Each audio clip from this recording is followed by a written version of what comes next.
नमस्कार दोस्तों, स्वागत है आप सभी का। आज हम इस सेशन में देखेंगे झारखंड सामान्य ज्ञान से संबंधित महत्वपूर्ण ऑब्जेक्टिव प्रश्नों को। इस सेशन में कुल 20 ऑब्जेक्टिव प्रश्न को देखेंगे जो झारखंड में होने वाले एग्जाम्स जैसे जेपीएससी या जेएसएससी से संबंधित कोई भी एग्जाम्स हो, जैसे जेएसएससी सीजीएल या जेएसएससी जो इंटरमीडिएट एग्ज़ाम या कीट पालक या उत्पाद सिपाही जैसे एग्जाम्स के लिए बहुत ही महत्वपूर्ण है आज का ये सेशन, क्योंकि ये सब झारखंड के एग्ज़ाम जितने हैं उसमें झारखंड सामान्य ज्ञान से प्रश्न पूछे ही जाते हैं। इसीलिए दोस्तों, अगर ये सेशन आपके लिए मददगार हो तो कृपया एक लाइक कर दीजिएगा और ज़्यादा से ज़्यादा अपने दोस्तों को शेयर कर दीजिएगा। और चैनल पर अगर पहली बार आए हैं तो कृपया चैनल को सब्सक्राइब कर दीजिएगा। देखिए, ये है स्क्रीन पर पहला क्वेश्चन है, वन रिपोर्ट 2021 के अनुसार झारखंड में आरक्षित वन कितना प्रतिशत है? तो इसका राइट आंसर होगा ऑप्शन नंबर सी, 17.91%। वन रिपोर्ट 2021 के अनुसार झारखंड में आरक्षित वन 17.91% है, यानी 4,500 वर्ग किलोमीटर है। 4,500 वर्ग किलोमीटर, ये याद रखिएगा दोस्तों, ठीक है। अगला प्रश्न है, देखिए बहुत इंपॉर्टेंट है ये भी। झारखंड बजट 2023-24 के अनुसार सौर ऊर्जा आधारित माइक्रोलिफ्ट इरिगेशन की उपयोगिता को ध्यान में रखते हुए राज्य सरकार द्वारा इस वित्तीय वर्ष में कौन सी योजना प्रस्तावित है? तो इसका राइट आंसर होगा ऑप्शन नंबर ए हो जाएगा, कृषि समृद्धि योजना। देखिए, झारखंड बजट 2023-24 के अनुसार सौर ऊर्जा आधारित माइक्रोलिफ्ट इरिगेशन की उपयोगिता के लिए राज्य सरकार द्वारा इस वित्तीय वर्ष में कृषि समृद्धि योजना प्रस्तावित है। अगला प्रश्न है दोस्तों, झारखंड के सभी दिशाओं में मौजूद शहरों को जोड़ने के लिए बड़े स्तर पर 6 फोरलेन हाई स्पीड नेटवर्क की परिकल्पना की गई है, जिसमें झारखंड ईस्ट वेस्ट कॉरिडोर की कुल लंबाई कितनी किलोमीटर होगी? तो इसका राइट आंसर होगा ऑप्शन नंबर सी, 393 किलोमीटर। देखिए, 93 किलोमीटर हो गए, 393 किलोमीटर, जिसमें मूरी, सेमर, चतरा, बरही, बोंगाबाद, मधुपुर, सारट, पालाजोरी और दुमका को जोड़ने वाला ये 6 फोरलेन हाई स्पीड नेटवर्क की परिकल्पना की गई है झारखंड में। अगला नेक्स्ट प्रश्न है दोस्तों, देखिए, झारखंड सौर ऊर्जा नीति 2022 के तहत अगले 5 वर्षों में राज्य में कितने मेगावाट क्षमता के सौर ऊर्जा निर्माण का लक्ष्य रखा गया है? तो इसका राइट आंसर होगा ऑप्शन नंबर डी हो जाएगा, 4,000 मेगावाट। 4,000 मेगावाट। झारखंड सौर ऊर्जा नीति 2022 को झारखंड विधानसभा में 25 जनवरी 2022 को मंजूरी दी गई। इसके तहत अगले 5 वर्षों में राज्य में 4,000 मेगावाट क्षमता के सौर ऊर्जा निर्माण का लक्ष्य रखा गया है। अगला प्रश्न है दोस्तों, झारखंड की कौन सी जनजाति है जिसे शिल्पी एवं बुनकर के रूप में जाना जाता है, जिनका मुख्य पेशा कपड़ा बुनना है? तो इसका राइट आंसर होगा ऑप्शन नंबर डी हो जाएगा, चीक बड़ाई। देखिए, झारखंड के जो जनजाति है जिसमें से चीक बड़ाई जनजाति है, जिसे शिल्पी एवं बुनकर के रूप में जाना जाता है, जिनका मुख्य पेशा कपड़ा बुनना है। देखिए, झारखंड में कुल पहले के डेटा के अनुसार 32 बताया गया जनजाति, लेकिन अभी एक जनजाति जिसमें 33 जनजाति बताया गया है, ठीक है दोस्तों। तो कौन जनजाति को शामिल किया गया है? उसमें पुरान जनजाति को शामिल किया गया है। कुल मिला के अभी झारखंड में वर्तमान कुल जनजातियों की संख्या कितनी है? 33 जनजाति है, ये याद रखिएगा दोस्तों।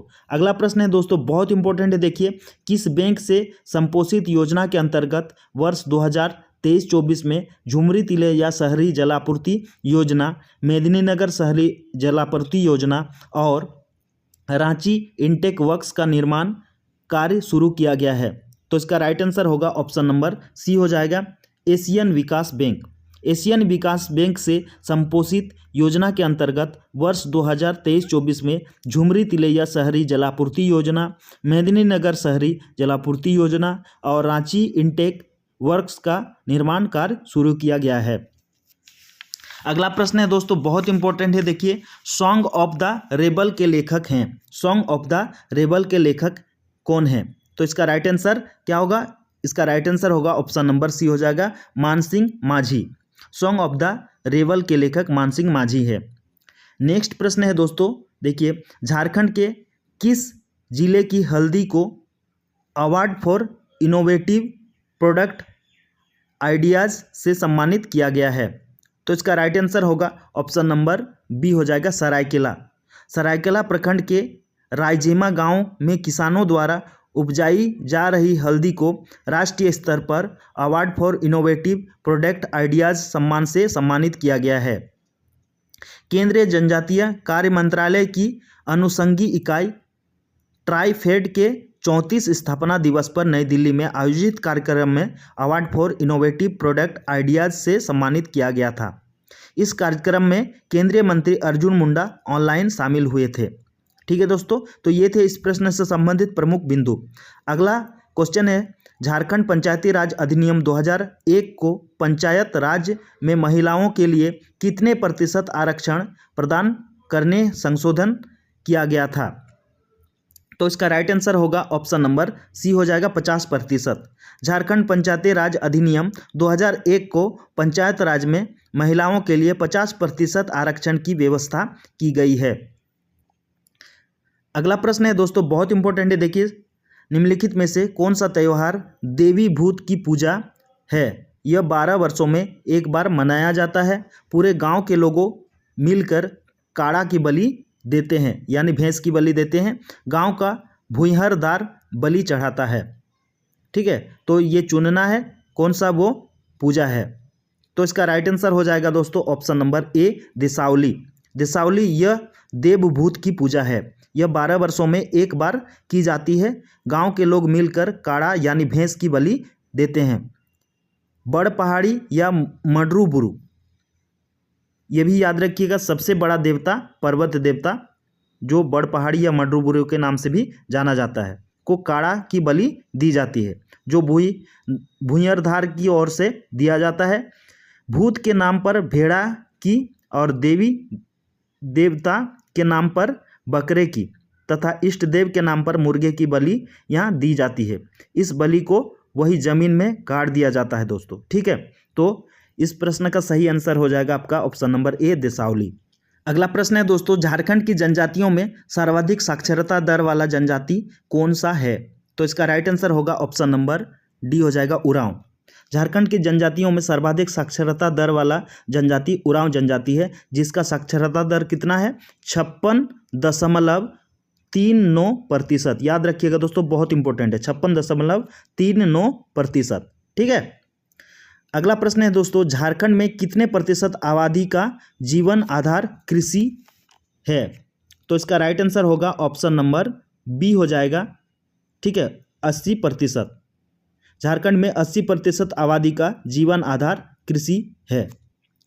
नेक्स्ट प्रश्न है दोस्तों, बहुत इंपॉर्टेंट है। देखिए, बेतला राष्ट्रीय उद्यान को किस वर्ष संरक्षित क्षेत्र घोषित किया गया था? तो इसका राइट आंसर होगा ऑप्शन नंबर बी हो जाएगा, 1947। बेतला राष्ट्रीय उद्यान को वर्ष 1947 में संरक्षित क्षेत्र घोषित किया गया था। वर्ष 1974 में पलामू टाइगर रिजर्व की स्थापना की गई। वर्ष 1974 में पलामू टाइगर रिजर्व की स्थापना की गई। नेक्स्ट प्रश्न है दोस्तों, देखिए, झारखंड विद्युत वाहन नीति 2022 के अनुसार राज्य में किस वर्ष तक एसीसी बैटरी के निर्माण हेतु एक बृहद परियोजना स्थापित किया जाएगा? तो इसका राइट आंसर होगा ऑप्शन नंबर सी हो जाएगा, 2030। झारखंड विद्युत वाहन नीति 2022 के अनुसार राज्य में वर्ष 2030 तक एसीसी बैटरी के निर्माण हेतु एक बृहद परियोजना स्थापित किया जाएगा। अगला प्रश्न है दोस्तों, 2011 की जनगणना के अनुसार झारखंड की कुल जनसंख्या क्या है? तो इसका राइट आंसर हो जाएगा ऑप्शन नंबर ए, 3,29,88,134 है। 2011 के जनगणना के अनुसार झारखंड की कुल जनसंख्या 3,29,88,134 है। ठीक है दोस्तों, अगला नेक्स्ट प्रश्न है, भारत के तत्कालीन वायसराय लॉर्ड इरविन द्वारा इंडियन स्कूल ऑफ माइंस का उद्घाटन कब किया गया था? तो इसका राइट आंसर होगा ऑप्शन नंबर डी हो जाएगा, 1926 में। ठीक है, भारत के तत्कालीन वायसराय लॉर्ड इरविन द्वारा इंडियन स्कूल ऑफ माइंस का उद्घाटन 1926 में किया गया था। अगला प्रश्न है दोस्तों, 1855 में लॉर्ड कॉर्नवालिस के स्थायी बंदोबस्त के विरुद्ध किसने युद्ध छेड़ा था? तो इसका राइट आंसर होगा ऑप्शन नंबर ए, संथाल। ठीक है, 1855 में लॉर्ड कॉर्नवालिस के स्थायी बंदोबस्त के विरुद्ध संथाल जनजाति का विद्रोह हुआ था। इनके नेता सिधू कान्हू मुर्मू थे। अगला प्रश्न है, सभी गैर कोकिंग कोयला खदानों को राष्ट्रीयकृत कब किया गया था? तो तो इसका राइट आंसर होगा ऑप्शन नंबर ए हो जाएगा 1973 में सभी गैर कोकिंग कोयला खदानों को राष्ट्रीयकृत 1973 में किया गया था। दोस्तों ये देखिए 69 नंबर का प्रश्न है जो सही मिलान करना है। व्यवसाय और जनजाति दिया गया है और इसको सही मिलान करना है। तो इसका राइट आंसर क्या होगा ये बताइए, कुट दिया गया है। देखिए लोहा गलाना यह असुर जनजाति से संबंधित है। झूम कृषि ये माल पहाड़िया जनजाति से संबंधित है। कपड़ा बुनना ये चीक बड़ाई जनजाति से संबंधित। शिल्पकार यह महली जनजाति से संबंधित है। इस प्रकार इसका राइट आंसर होगा ऑप्शन नंबर ए हो जाएगा। ठीक है, ए हो जाएगा। अगला इस सेशन का यह अंतिम प्रश्न है दोस्तों। देखिए नीलांबर पीताम्बर को कब फांसी दिया गया था? नीलांबर पीताम्बर को कब फांसी दिया गया था? तो इसका राइट आंसर होगा ऑप्शन नंबर सी हो जाएगा। 1800 कब होगा? 59 ईस्वी में, 1859 ईस्वी में। ठीक है, नीलांबर पीताम्बर को 1857 के विद्रोह का नेतृत्व किया था नीलांबर पीताम्बर ने, और इन्हें अप्रैल 1859 में लेस्लीगंज पलामू में फांसी दे दिया गया था। ठीक है दोस्तों, तो ये था दोस्तों आज का ये छोटा सा सेशन है जो बहुत ही महत्वपूर्ण है आने वाले एग्जाम्स के लिए। इससे 1 या 2 प्रश्न आपको हर एक एग्जाम्स में देखने को मिलेगा ही, इस प्रकार के प्रश्न।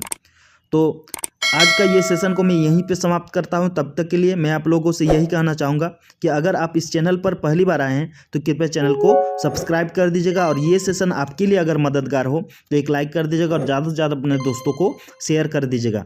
ठीक है दोस्तों, तब तक के लिए खुश रहिए, मस्त रहिए और जल्दी से सफल होइए और ज़िंदगी को एंजॉय कीजिए। ओके, जय हिंद, वंदे मातरम।